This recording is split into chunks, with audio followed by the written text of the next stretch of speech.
Hi everyone, welcome to this week's Halton Hills housing update. So we are definitely still in our transition out of our seller's market. The numbers are not as crazy this week as they were last week, but still lots to talk about. So in Georgetown this week, we only had 11 sales. Like I mentioned last week, this is a big indicator of things changing because we were seeing really high sales when we had inventory come on the market because there were so many buyers and everything would just be purchased basically. But right now we have lots of inventory to choose from and we only have 11 sales. It's not good news. 9 of them got over asking. So what that is saying is the ones that are transacting are likely the ones that are still doing a massive underlist. Like there was 9 of them that got over asking. So the ones that are currently sitting on the market generally are not getting over asking. So the stuff that's sort of transacting is the newer listings that are underlisted. And now you have to be underlisting by like hundreds and hundreds of thousands. Like it's not working anymore if you just underlist by 100,000 or 2. So 11 sales, 9 of them got over asking. So I want to say like bidding wars are still rampant because it says this, but the more important story is that we have tons of stuff to buy and we only have 11 sales. Sorry, that was a lot, but I hope you get what I'm saying. There were 16 new listings in Georgetown this week, so inventory is going to be up. In Acton this week, we had a big sales week. We had 7 properties sell, 6 of them got over asking. That is more in line with what I would have expected to see with Acton, given how much stuff is available. So there was 1 new listing there, so inventory is going to be way down. We saw some big weeks in Acton in terms of inventory, but only 1 new listing last week. Glen Williams had 1 sale and 2 new listings. Limehouse had no sales and no new listings. And the rural market had 2 sales and 4 new listings. So now looking at active inventory. So I skewed us a bit this week. I was kind of looking at the overall inventory and there was 4 farm products available that I just didn't think should be in the pool of listings that I talk about. So I took them out. So technically our overall inventory is down this week, but it actually remained the same, which is interesting. So we technically have 106 active listings in all of Halton Hills. Last week it was 110. So there's my skewing. So now, well, going forward, I'm taking out farm properties. So 106 active residential resale listings in in Halton Hills. In Georgetown this week, we are up to 72 active listings. That is just continuing to climb and it's very high.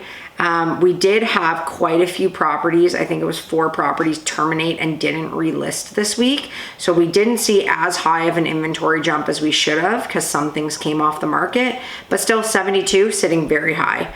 Looking at our price points, under 800 is up to 7 active listings.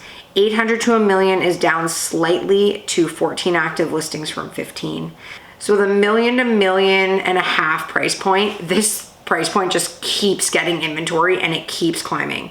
Last week we were at 31. We are up to 34 active listings in that price point. This is blowing my mind knowing where we came from at the start of the year. There are some really nice houses available between 1.3 and 1.5 million that in February would have fetched over 1.5 easily.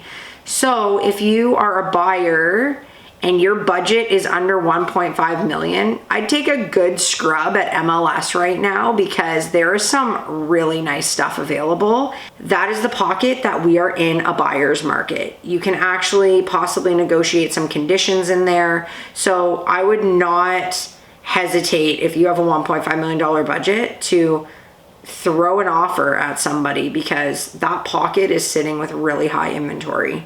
1.5 plus is down slightly to 17 active listings this week from 19. So interesting to see a dip there and then such a big jump in the lower price point.